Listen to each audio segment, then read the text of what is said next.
Esta es una producción de Grupo Fórmula. 8:09.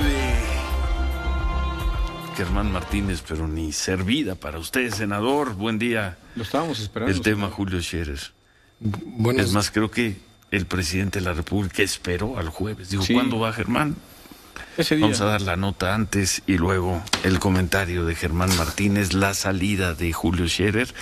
Y antes de hablar de Julio Scherer, lo que hizo en el gobierno, lo que crees que venga con la nueva consejera, el capítulo de, pues que fueron 36 horas de la tarde del martes a esta mañana, de la renuncia, no renuncia, que era rumor, que no, que se va, que no se va, y el propio presidente informa hoy que acepta la renuncia de Julio Scherer, que es como un hermano para él. Buen día. Buenos días, Ciro, por la mañana, Manuel Feregrino, Señor senador, bienvenido. Estimado auditorio. La verdad es que Julio Scherer no se merecía una salida atropellada por la lealtad y por los asuntos tan delicados que llevó, por la manera en la que realizó su trabajo como consejero jurídico de la presidencia, que hacía labores de la Secretaría de Gobernación. Era el secretario de Gobernación de facto. No era el secretario de Gobernación de jure, pero sí de facto. No era de derecho, pero sí era el que hacía las cosas. El que hablaba con las bancadas. Lo ha dicho el propio presidente, me ayudó a sacar las reformas. Entonces hacía labores de secretario de Gobernación. La Secretaría de Gobernación pues estaba en otros asuntos. Segundo, yo debo decir que deja pendientes Julio Scherer como consejero jurídico, muchos pendientes que están en la Corte sin resolver. E incluso ayer tuvo una zona... Pero si están en la Corte, ¿por qué son pendientes de Julio Scherer? El litigante, cuando tú tienes un abogado particular, es el encargado de empujar los asuntos a favor. Él es el abogado del gobierno y no se han resuelto. Es una responsabilidad compartida con la Corte. También la Corte puede guardar en el cajón de la no resolución de los asuntos. Pero ayer, nada menos que ayer, la segunda sala rechaza una impugnación que la Consejería Jurídica interpuso ante la Corte para admitir la controversia que presentó la Cámara de Diputados, que estaba en contra de autorizar a las Fuerzas Armadas a labores de seguridad pública. Aquella que firmó Laura Rojas. Sí. Entonces, ayer tuvo una derrota la Consejería Jurídica.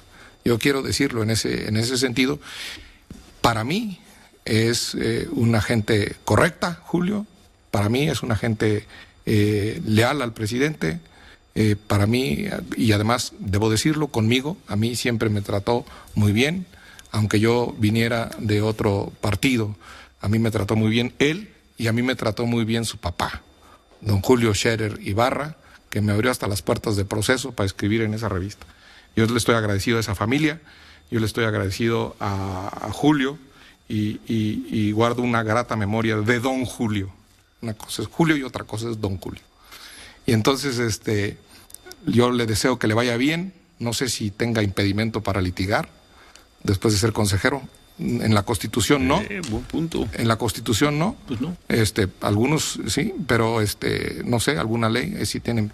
Pero en todo caso, pues será una veda temporal y ¿Temporal de 10 años? No. ¿Temporal de 10 años? Hay que ver eso. Eso es. ¿No hicieron una reforma? Claro que sí, pero esas reformas entran en vigor para los funcionarios.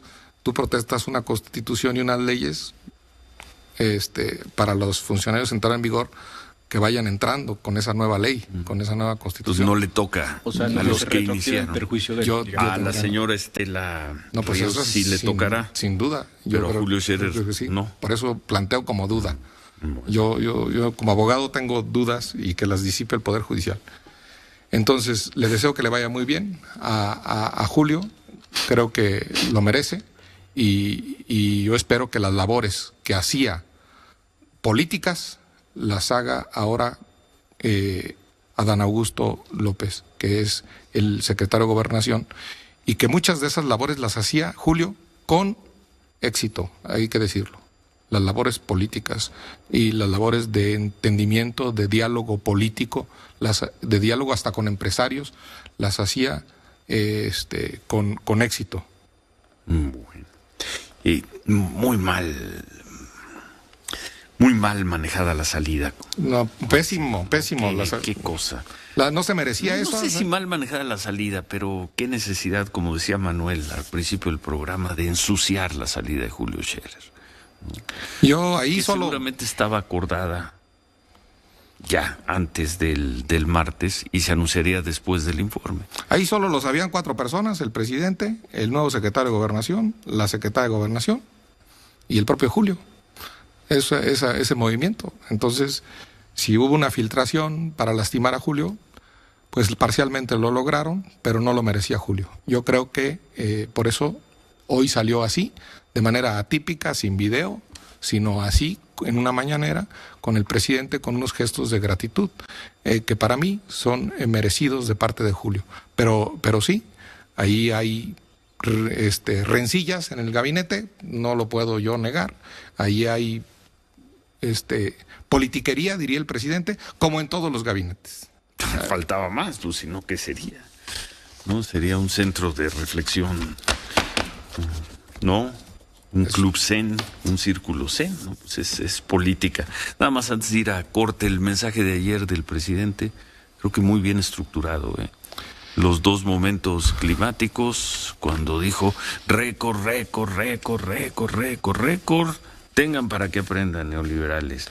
Y la otra parte, más hacia el final, va a estar bien difícil, que quiten los apoyos a los adultos, las becas a los jóvenes, tal programa social. Creo que se pueden cuestionar muchas cosas, pero la estructura del mensaje de ayer creo que muy bien lograda.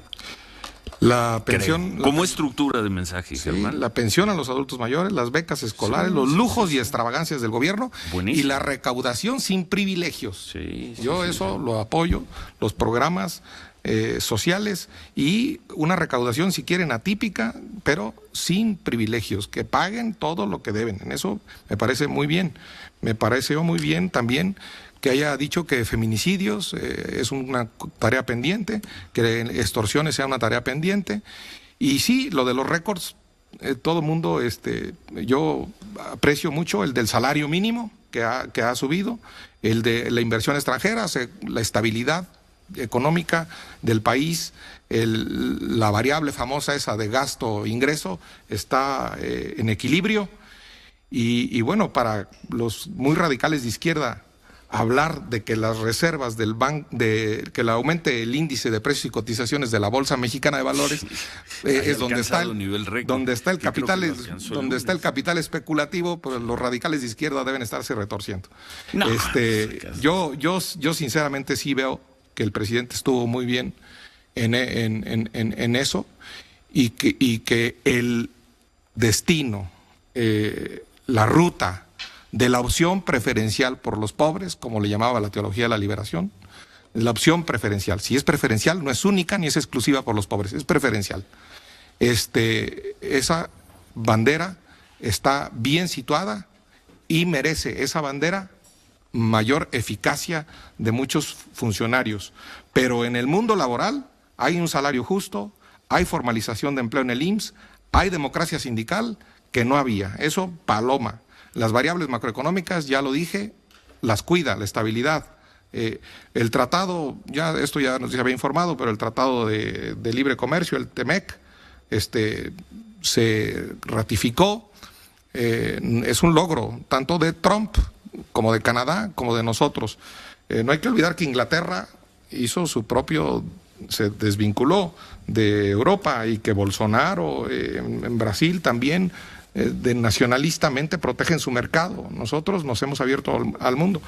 En política internacional, el presidente no dijo muchas cosas, no, pero ahí hay logros. La famosa demanda contra las fábricas de armas en Estados Unidos es un gran punto. El asilo de gente de Bolivia, de disidentes de Venezuela, que no se dice también, y ahora de afganos, a mí me parece un gesto que honra la memoria del michoacano Alfonso García Robles. Por el otro lado, el endurecimiento otra vez con los migrantes. Ese es un punto donde a mí me gustaría ver al padre Solalinde. ¿Qué dice el padre Solalinde? Que está muy calladito, con estas patadas inhumanas del Instituto Nacional de Migración, que el propio presidente en su mensaje dijo que ya estaban a disposición de las autoridades. Hay que decirlo también. No, y acaba de decir que ordenó que no se violaran derechos humanos, pero con eso pareciera que desaparecen los 2 o 3 malos momentos de imágenes que hemos estado viendo, ¿eh? Yo creo que en eso el presidente lo asumió en el mensaje y los migrantes no son delincuentes. Correcto.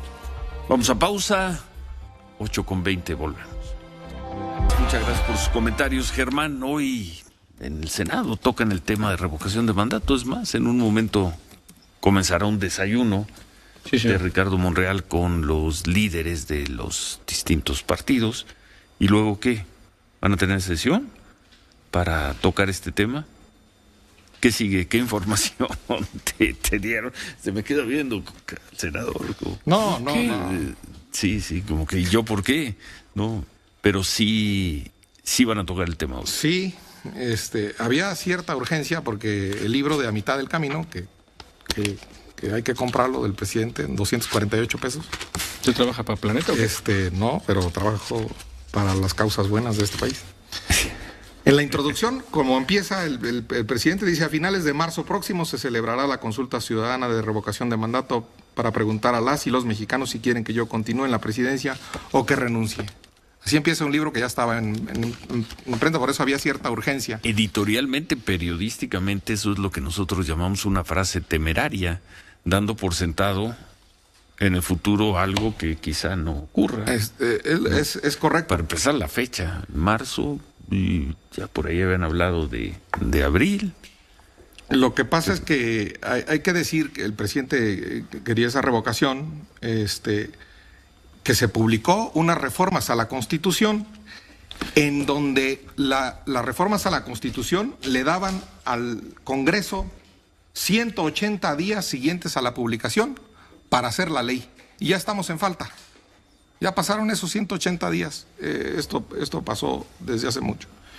Pero dice el artículo 5º, transitorio de ese decreto, dice la Constitución que el ejercicio de la revocación de mandato se cubrirá con base en la disponibilidad presupuestaria para el ejercicio de entonces, del 2020, y los ejercicios subsecuentes, los presupuestos subsecuentes. Yo quiero ver si la Secretaría de Hacienda le va a poner lana a esa consulta y a esa revocación. El INE pidió más de 2,000 millones. Yo creo que con 1,200, 1,500 millones se puede realizar una consulta. No es una encuesta, no es un ejercicio de patito, sino es una verdadera ejercicio democrático que reclama dinero. Entonces, yo quiero ver si hay voluntad del gobierno a la hora de ponerle dinero lo que reclama el Instituto Nacional Electoral. En ese sentido, yo me esperaría a ver el presupuesto para decir ese ejercicio se requiere, lo quiere el gobierno de manera seria. Si solo quiere una encuesta, pues la puede hacer sin molestar a tantos ciudadanas y ciudadanos. Ahí es donde estará la clave. Luego ya lo demás, pues es un tema jurídico, entre revocación, ratificación, reelección, eso no. Lo que sí tiene razón Monreal, tiene razón el senador Monreal, es en que no se debe judicializar esto porque puede ir a la Corte. Ya lo dijo aquí en tu programa Claudia Ruiz Massieu, lo acaba de decir en este programa, que vaya a la Corte porque la senadora del PRI. Sí, porque la Corte va a quedar otra vez dañada en su legitimidad, como en la consulta. Si se lo concede al presidente, bueno, va a decir que si no se lo concede, van a estar los otros. Yo creo que tiene razón el senador Ricardo Monreal en buscar que no se judicialice la pregunta o la ley. En ese sentido, yo voy a esperar a ver qué dice el presupuesto, y si da dinero, es que en serio quieren una consulta seria. Sin dinero, será patito. Es predecible lo que diga el presidente. No sé. El presidente dirá que se bajen el sueldo a los consejeros del INE, que sea menos caro el INE. El INE es una herencia de la época de la corrupción y el derroche. Yo, como dice Ciro, veremos. Veremos el presupuesto. Bueno. Yo esperaría a ver qué dice el presupuesto, y en todo caso una revocación insisto, es un ejercicio serio, sólido, y no es un asunto menor, no es un juego, no es una encuesta en la que estemos poniendo en juego la continuidad, la confianza, la pérdida de la confianza del desempeño en el cargo del presidente de la República. Y lo más importante, para que este ejercicio se dé más allá de si la pregunta queda como ratificación o revocación, se va a necesitar entusiasmar, convencer a 38 millones, más 37, 39 millones el 40% de mexicanos, de la lista de los electores. Que son muchísimos, que algún día de marzo o de abril del próximo año salgan a votar. Y luego porque si no... Y no está fácil, ¿eh? A ver, convence a, vamos a ponerle 37 millones de personas que salgan a votar. Por el sí o por el no, por lo que sea. Pues esa consulta no valdría. Sería difícil.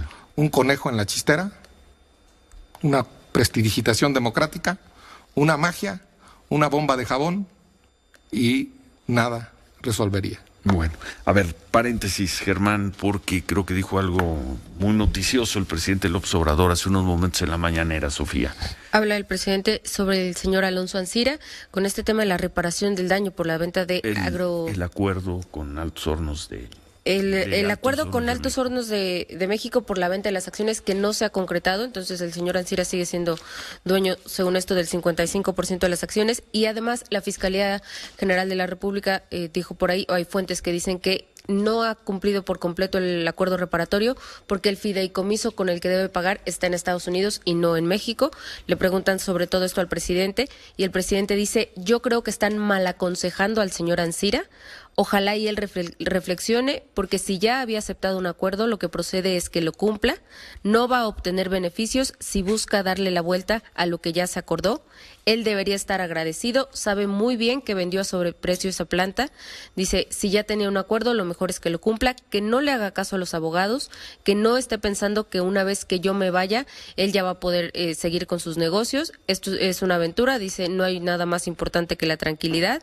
Dice, si sus abogados le están diciendo que aplique tácticas dilatorias en lo que yo me voy, que con el que llegue se van a entender, que no esté pensando eso y que tampoco le haga caso a sus amigos políticos, dice el presidente, porque ahora está de coordinador de los diputados del PRI, el señor Moreira, al que el señor Ancira le prestó su avión. Si cree que porque es coordinador del PRI lo va a ayudar o lo va a proteger, está muy equivocado, que esto ya cambió.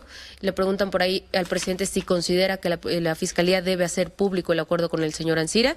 El presidente responde que sí, que se transparente todo.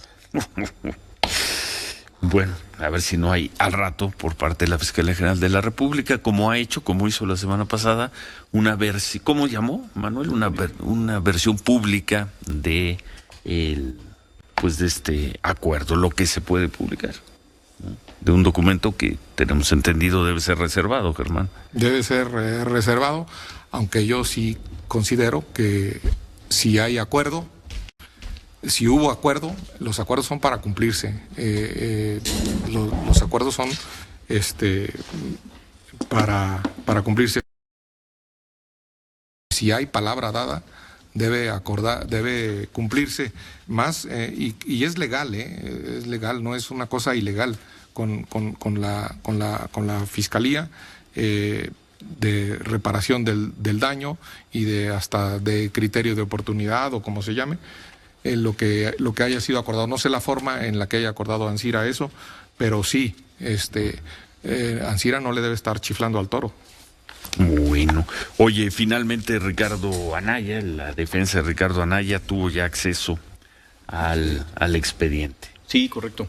Ayer fue, que es un poquito más adelante, en cuanto tengamos listas las palabras que dio el abogado de Ricardo Anaya, pues las ponemos, si quieres después del corte, porque dio unas breves declaraciones, dice más o menos en versión electrónica cuántos tomos le entregó la Fiscalía de la República, la respectiva, en el caso de la acusación con el señor Anaya, ¿no? Lo podemos, quieres ver luego del corte. Pero ya, también. Pues qué bueno que ya saben, ahora que se defienda, la verdad, suerte, pero yo insisto en que el criterio de oportunidad de Lozoya debe llevar a un delito mayor al que se le imputa a Lozoya y debe llevar a un jerárquico superior. Que no es Ricardo Anaya. Ya lo dije yo en el programa, sí. No es Ricardo Anaya.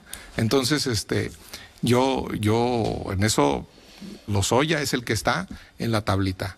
Si no corresponden sus palabras y las demás pruebas que obtenga la Procuraduría o la Fiscalía, mejor dicho, deben quitarle el brazalete a Lozoya dentro del reclusorio norte.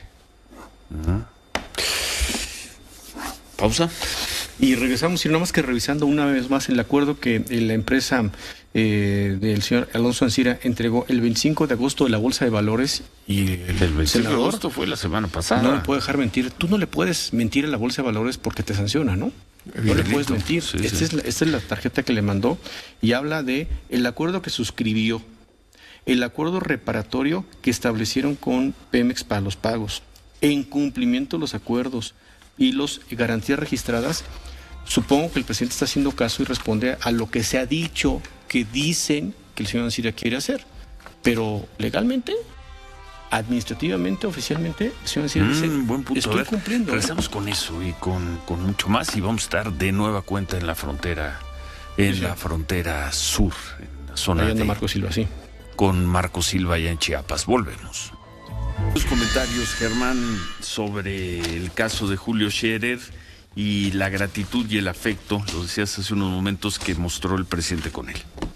No es común. No es común. No es común.